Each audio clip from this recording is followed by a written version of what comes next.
Hello friends, नमस्कार।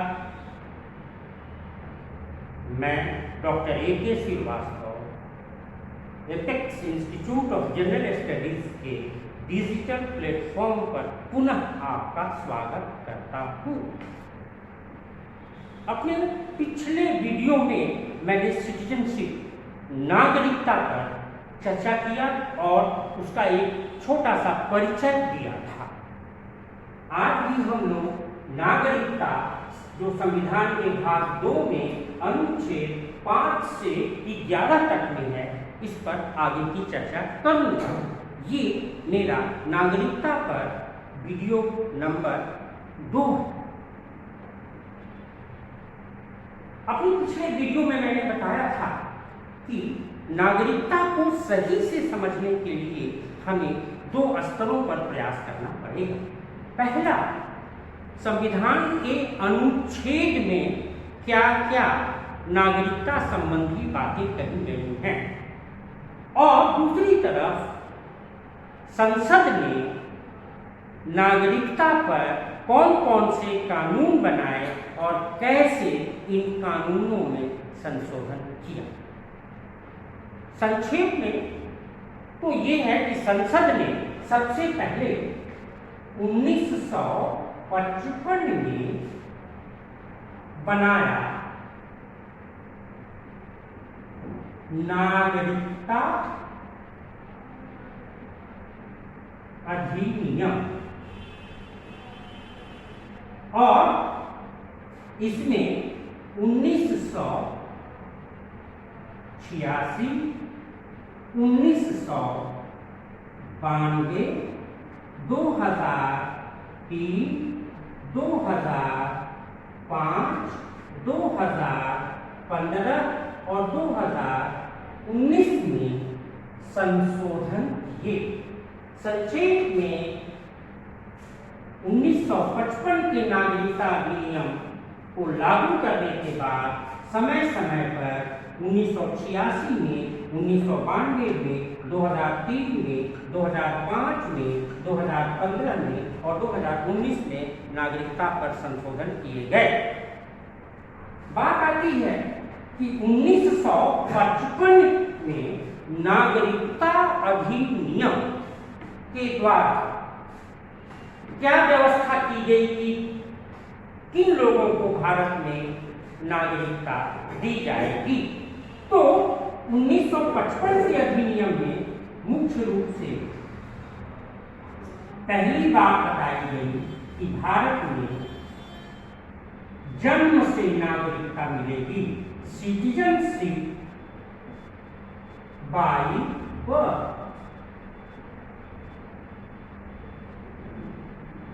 दूसरा,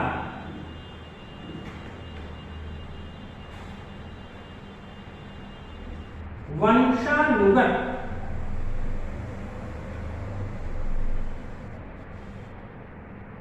नागरिकता, सिटीजनशिप बाय ब्लड। और तीसरी बात नागरिकता प्राप्ति की इस कानून में बताया गया कि ये नागरिकता पंजीकरण के द्वारा बाय रजिस्ट्रेशन।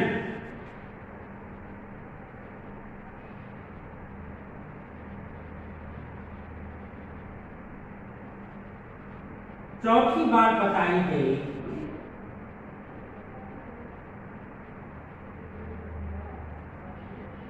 पंजीकरण के द्वारा और फिर देशीकरण के द्वारा। इसको अंग्रेजी में कहते हैं बाय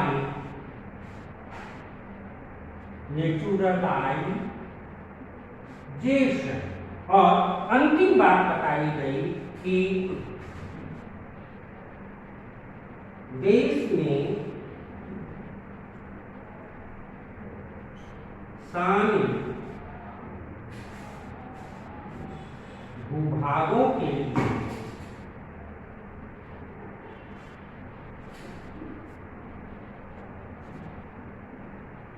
संसद के कानून द्वारा। इसको हम लोग ये मान के चलते हैं, देश में शामिल नए विभाग rather incorporation of new territories in Indian Union। तो उसके लिए संसद विशेष कानून के द्वारा नागरिकता देगी। तो 1955 के नागरिकता अधिनियम में नागरिकता प्राप्ति के लिए ये 5 प्रकार के दृष्टिकोण अपनाए गए। एक, जन्म से नागरिकता, that is by birth citizen. दूसरा, वंशानुगत नागरिकता, बाय डिसेंट और बाय ब्लड, तीसरा, पंजीकरण के द्वारा, बाय रजिस्ट्रेशन। चौथा, देशीकरण के द्वारा, बाय नेचुरलाइजेशन। और पांचवा, देश में शामिल नए विभाग के लिए संसद के द्वारा बनाए गए कानून से। समय समय पर संसद कानून बनाएगी और नए विभाग जो शामिल होंगे उसको नागरिकता दी जाएगी। ये जो बृहद दृष्टिकोण है 1955 के सिटीजनशिप एक्ट का, नागरिकता अधिनियम का, वो ये आधार है, ये बेस है और इसी पर भारत में लोगों को नागरिकता प्रदान की जाती है। अब बात आती है कि अनुच्छेद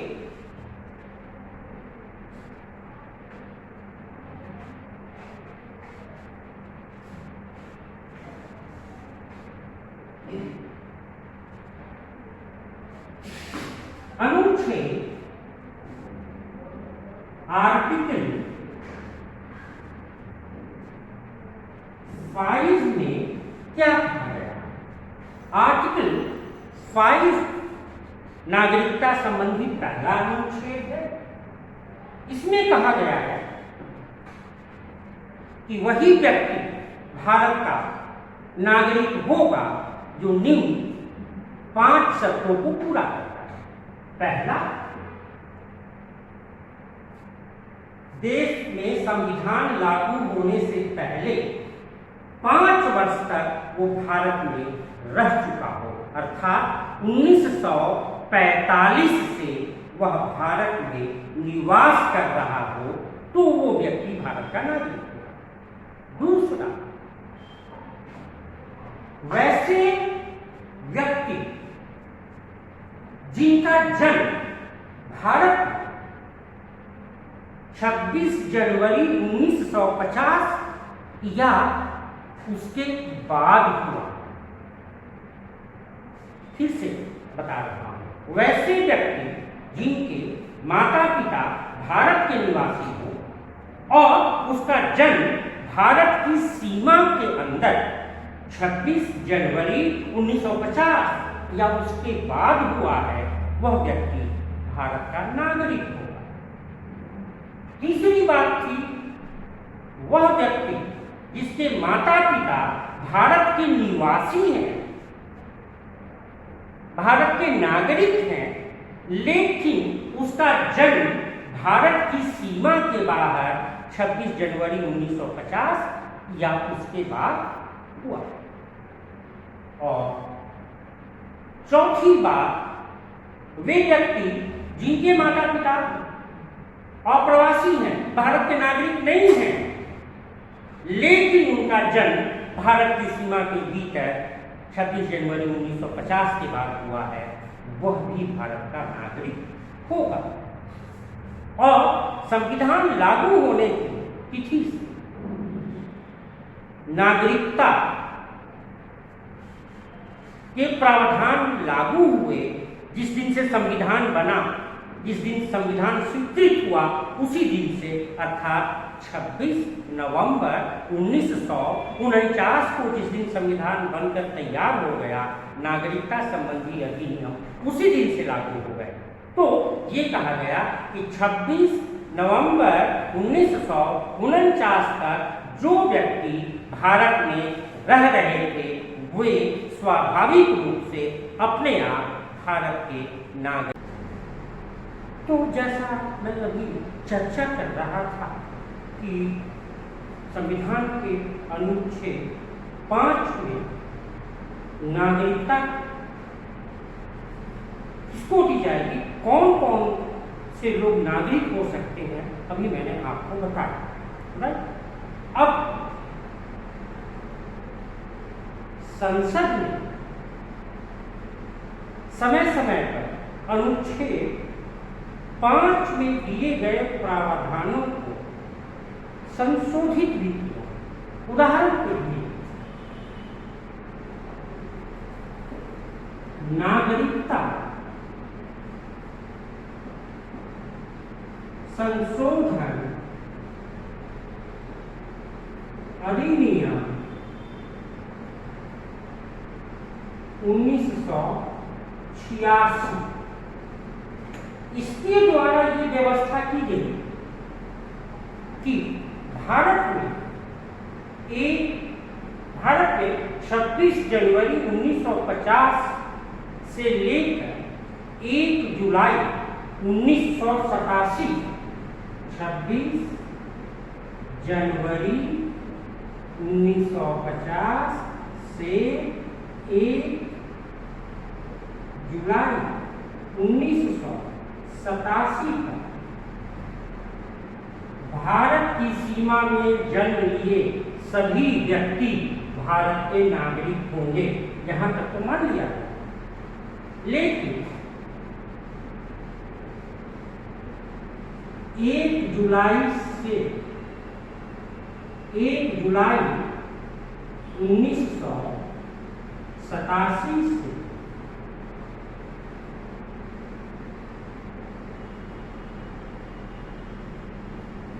3 दिसंबर 2004, 1 जुलाई 1987 से 3 दिसंबर 2004 के बीच, इस समय सीमा के बीच भारत में जन्म लिए वही व्यक्ति भारत के नागरिक होंगे जिनके माता या पिता दोनों में से कोई एक भारत का नागरिक होगा। आइदर फादर और मदर, दोनों में से कोई एक।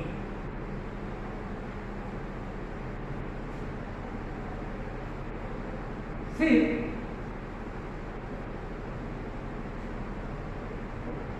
नागरिकता संशोधन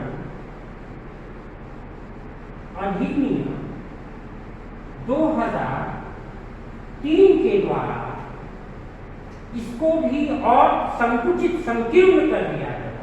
जन्म से नागरिकता की भावना को भारत के संविधान और संविधान में तो नहीं, संसद ने संशोधन के द्वारा और संकीर्ण कर दिया, और आज भी यही संशोधन मान्य है। इसके अनुसार 4 दिसंबर 2004 के बाद 4 दिसंबर 2004 के बाद भारत की सीमा में पैदा होने वाला वही व्यक्ति भारत का नागरिक होगा जिसके माता और पिता दोनों भारत के नागरिक हैं। 4 दिसंबर 2004 के बाद भारत में जन्मे जितने भी लोग हैं तभी भारत के नागरिक बने हैं, जबकि उनके माता और पिता दोनों भारत के नागरिक हैं। यदि दोनों में से कोई एक भी भारत का नागरिक नहीं है, गैर कानूनी अप्रवासी या शरणार्थी है, तो उनके बच्चे भारत के नागरिक नहीं होंगे। ऐसा गैर कानूनी प्रवासी और शरणार्थियों के कारण, चाहे वो तमिलनाडु से, श्रीलंका से तमिलनाडु में आए हों या बांग्लादेश से असम, बंगाल या देश के विभिन्न हिस्सों में आए हों, ये लागू हुआ। आज भी यही प्रचलित। गैर कानूनी और प्रवासी का अर्थ होगा वे व्यक्ति जो बिना किसी वैध लीगल डॉक्यूमेंट के भारत की सीमा में प्रवेश कर गए, या जो भारत से सरकार से वीजा लेकर भारत आए, वीजा की अवधि समाप्त होने के बाद समाज में, जनमानस में भूल मिल गए, लापता हो गए, उनको पता लगा पाना मुश्किल रहा, तो ऐसे लोगों को गैर कानूनी अप्रवासी कहा जाता है और गैर कानूनी अप्रवासियों को जेल भेजने का, देश से बाहर निकालने का प्रावधान भी यहाँ पर किया। तो अनुच्छेद 5 में जो भी किया गया था उसमें क्या बदलाव हुआ मैंने आपको बताया। अनुच्छेद 5 में जो दिया गया है उसमें एक और बदलाव हुआ और इसको कहते हैं नागरिकता संशोधन अधिनियम 1992। इसके द्वारा ये व्यवस्था की गई कि भारत के पहले व्यवस्था थी कि भारत के वह बच्चा जो विदेश में पैदा हुआ लेकिन उसके पिता भारत के नागरिक हैं, तो बच्चे को भारत की नागरिकता वंशानुगत आधार पर मिल जाती है। Father is citizen of India, he is in America, a child has been born and the child born in America will be considered citizen of India because father is citizen। लेकिन 1992 के अधिनियम से इसमें थोड़ा सा बदलाव किया गया। वो कहा गया कि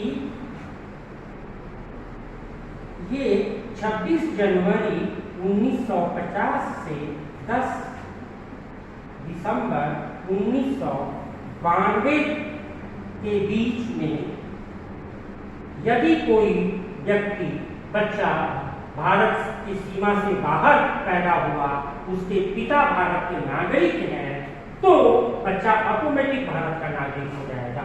इसके लिए समय सीमा 26 जनवरी 1950 से 10 दिसंबर 1992 तक था और फिर कहा गया कि 10 दिसंबर 1992 के बाद विदेश में पैदा वह बच्चा भारत का नागरिक हो सकता है जिसके पिता या माता दोनों में से कोई एक भारत का नागरिक है। ये बहुत बड़ा परिवर्तन, क्योंकि बहुत सी भारतीय महिलाएं, लड़कियां विदेशियों से शादी करके विदेश में बस गई, उनके पति विदेशी थे, उनके बच्चे भारत के नागरिक नहीं हो सकते थे।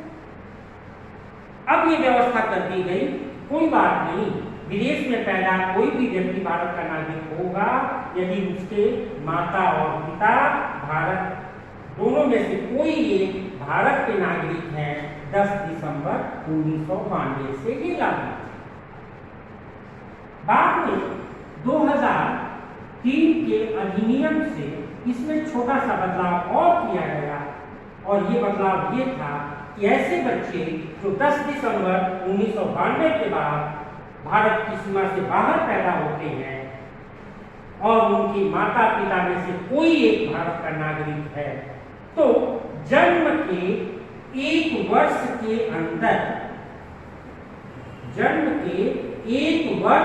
अंदर उनके माता पिता को बच्चे का रजिस्ट्रेशन, बच्चे का पंजीकरण संबंधित भारतीय दूतावास में कराना होगा। Registration of the child has to be insured in the embassy और high commission of India just after 1 year of birth. तो आपने देखा कि अनुच्छेद 5 में जो भी नागरिकता के प्रावधान दिए गए थे, जिसमें जन्म और वंश दोनों था, अब तो जन्म के आधार को काफी संकुचित कर दिया गया है, उसको वंश के साथ जोड़ दिया गया है। और ये अनुच्छेद 5 पर बहुत, अनुच्छेद आर्टिकल 5 पर अपने आप में ये संशोधन जो मैंने आपको बताया 1986, 1992 और 2003, मैं समझता हूँ मेरी बात स्पष्ट हो रही हो। अब बात आती है अनुच्छेद 6। अनुच्छेद 6 आर्टिकल 6। आर्टिकल 6 को समझने के लिए आपको 3 बातों पर ध्यान देना होगा। पहली बात तो भारत और पाकिस्तान के बीच पुनर्वास समझौता हुआ 1948।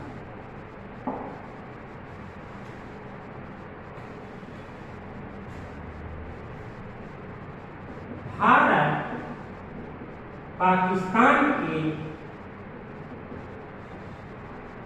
आर्थिक संबंध 1949 में समाप्त हो गए और करीब 10 लाख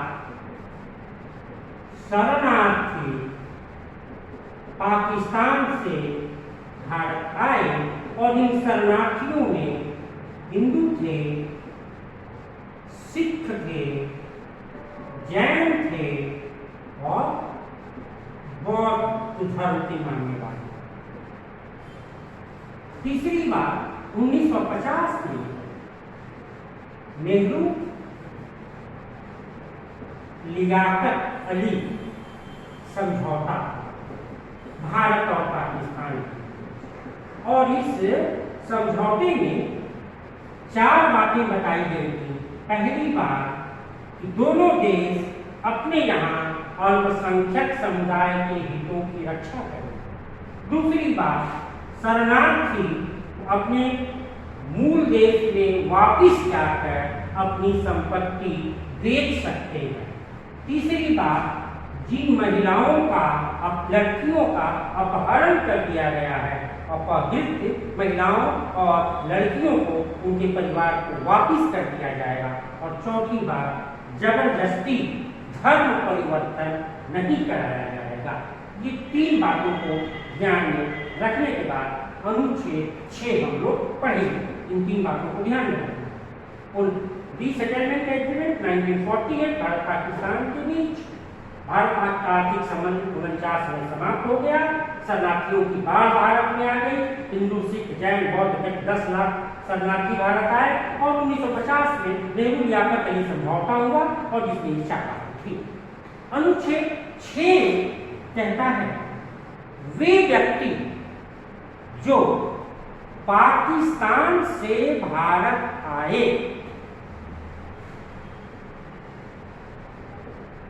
19 जुलाई 1948 तक, वे व्यक्ति जो पाकिस्तान से भारत 19 जुलाई 1948 तक आए,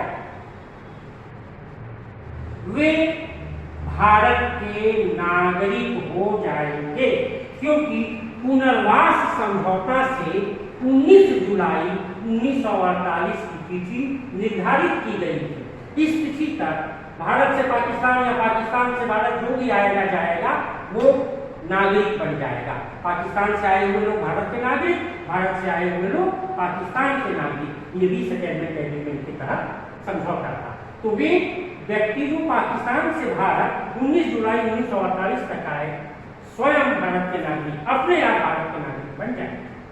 और वे लोग जो 19 जुलाई 1948 के बाद भारत आए, 19 जुलाई 1948 के बाद भारत आए, उन्हें भारत में कम से कम 6 महीना निवास करना होगा। 6 महीना भारत में शरणार्थी के रूप में जीवन बिताने के बाद वे अपना पंजीकरण, अपना रजिस्ट्रेशन अधिकारियों के सामने कराएंगे और इस पंजीकरण के द्वारा, रजिस्ट्रेशन के द्वारा उनको भारत की नागरिकता दी जाएगी। तो पाकिस्तान से भारत आए हिंदू, सिख, जैन, बौद्ध शरणार्थी जो 19 जुलाई 1948 के बाद भारत आए, 6 महीना तक भारत में रहे, तो रजिस्ट्रेशन के द्वारा उनको नागरिकता देगी। बाद में 2004 में ये 6 महीने की अवधि को बढ़ाकर क्या कर दिया गया, 5 वर्ष कर दिया गया। और गुजरात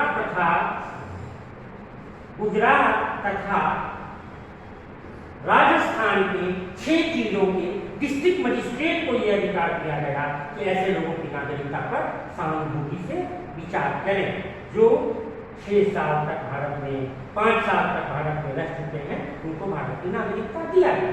तो इस प्रकार यह अनुच्छेद 6 था जो पाकिस्तान से भारत आए लोगों को, विस्थापितों को, शरणार्थियों को, माइग्रेंट्स को नागरिकता प्रदान करने की व्यवस्था करता है।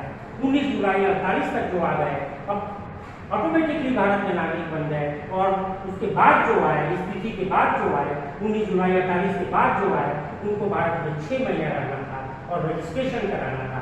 बाद में 2004 में इस अवधि को बढ़ा के 5 वर्ष कर दिया।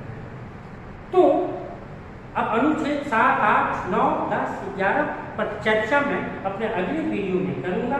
अगर हमारी बात आपके समझ में आई, कॉन्सेप्ट क्लियर हुआ, तो हम आपके से अनुरोध करेंगे, लाइक कीजिए, सब्सक्राइब कीजिए, शेयर कीजिए, और मेरे व्हाट्सएप नंबर 9839252139 पर हमें अपने सजेशंस भी भेजिए। हम आपके लिए जैसा आप चाहोगे हम वैसा ही वीडियो बनाकर आपको भेजते जाएंगे। धन्यवाद।